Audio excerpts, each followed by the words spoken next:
Bolalar, barchangizga assalomu alaykum. Juda ham ko'p analiz turlari mavjud trading sohasida. Свечной analiz, texnicheskiy analiz.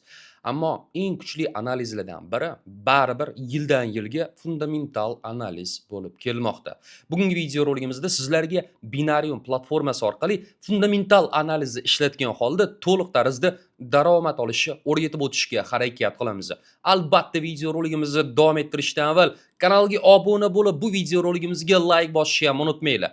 Biz bo'lmasam boshladik.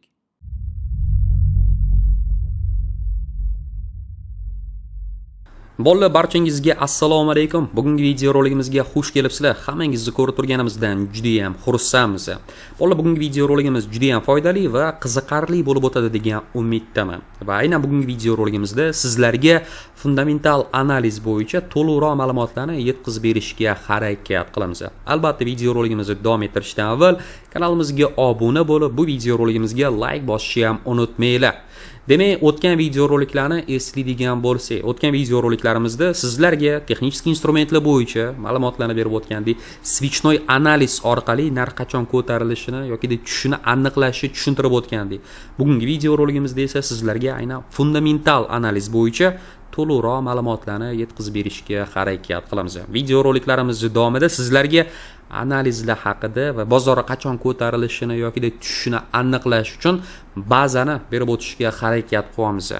Ammo baribir qanaqadir tushunmagan, bilmagan savol-javoblaringiz bo'ladigan bo'lsa, aytib o'tganimdek, bizga komment orqali murojaat qilishingiz mumkin bo'ladi. Почти 90% kommentlarga javob beramiz. Xo'p bolalar, noldan boshlaymiz. Texnicheskiy instrument bu bizda уровень поддержки, уровень сопротивления, треугольник, тренд. Свечной analiz bizda har bir svechani chizilishini ko'rgan holda grafik qachon ko'tarilishini yoki tushishini aniqlashga harakat qilamiz. Xo'p Otabek aka, bu narsalar tushunarli, ammo fundamental analiz bu o'zi nima deydigan bo'lsanglar. Oddiy tilda kelinglar, shu fundamental analiz bo'yicha ma'lumotlarni berib o'tadigan bo'lsam.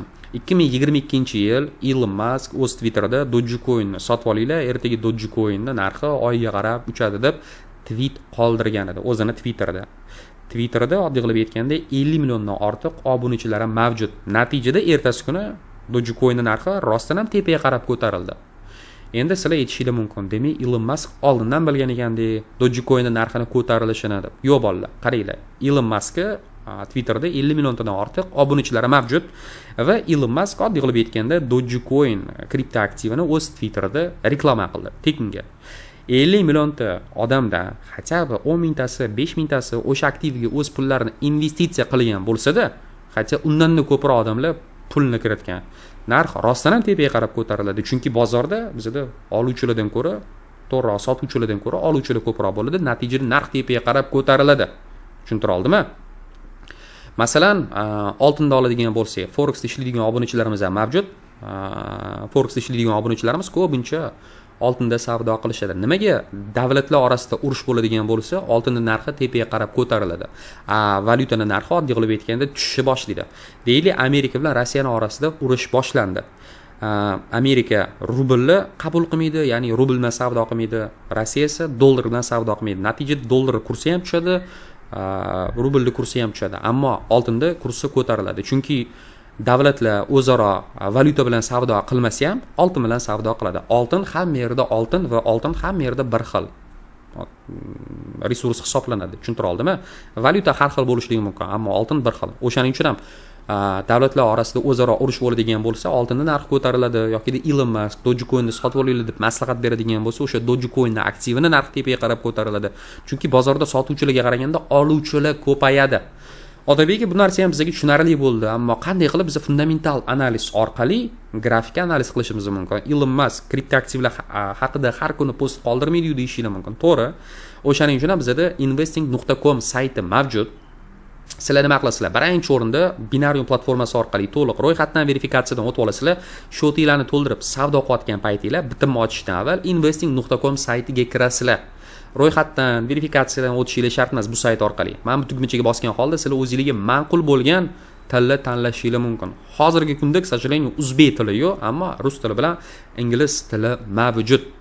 Va bolalar, novosti bo'limiga o'tasizlar. Agar valyutni aktivlar bilan savdo qiladigan bo'lsanglar, Forex tugmachasiga bosasizlar. Ammo sizlar faqatgina kripto aktivlar bilan savdo qilayotgan bo'lsanglar, kripto tugmachasiga bosasizlar va natijada har 1 soatning ichida bu yerda yengillanib turadi. Bitcoin haqida qanaqadir kerakli yangilik chiqadigan bo'lsa, aynan o'sha sayt orqali birinchilardan bo'lib o'qishingiz mumkin bo'ladi. Ya'ni sizlar Elon Musk, Donald Trump Twitterlariga obuna bo'lgan holda 100 ta odamni Twitterni har kun tekshirmaysizlar-ku. O'shaning uchun ham investing.com sayti yaratilgan treyderlar uchun mana bu yerda eng kerakli va bozorga rostdan ham o'zlarini ta'sirini ko'rsatadigan yangiliklar chiqyapti. Masalan, криптоаналитики назвали 3 причины приближения сезона альткоинов. Ya'ni analitiklar nimaga altcoin narxini ko'tarilishini bizga oldindan aytib o'tgan o'sha ma'lumotlar bilan to'liq tanishib chiqishimiz mumkin bo'ladi. Ertaga Elon Musk o'z Twitterida Bitcoinni yoki Ethereumni sotib olinglar deydigan bo'lsa ham, Twitterdan so'ng birinchi bo'lib o'sha yangilikni aynan bu bo'lim orqali ko'rib o'qishingiz mumkin bo'ladi. Mana masalan, yana bitta yangilik kripto aktivlarga oid. Coinbase запустит платформу для продажи токенов до листинга. Coinbase sayt haqida eshitgansizlar, to'g'rimi? Hali birjaga chiqmagan tokenlarni oldindan sotib olishingiz mumkin. Coinbase ham aynan shunaqa platformani yaratyapti. Natijada bolalar sizlar ham texnik instrument, ham свечной analiz, ham fundamental analizni ishlatgan holda birdaniga bitimni ochib, daromad olib olishingiz mumkin bo'ladi.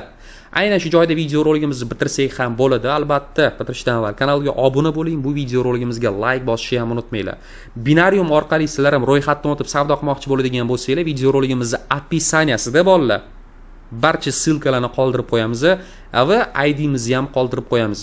Copy trading bo'limiga o'tgan holda 90 trader tugmachasiga bosasiz va bizani ID'mizni kiritadigan bo'lsanglar, o'zingizlarni oddiy qilib aytganda pulinglarni bizga ulab qo'yishingiz mumkin bo'ladi. Natijada biz bitimni ochib yopadigan bo'lsak, sizlarda ham avtomatik tarzda bitim ochib yopiladi.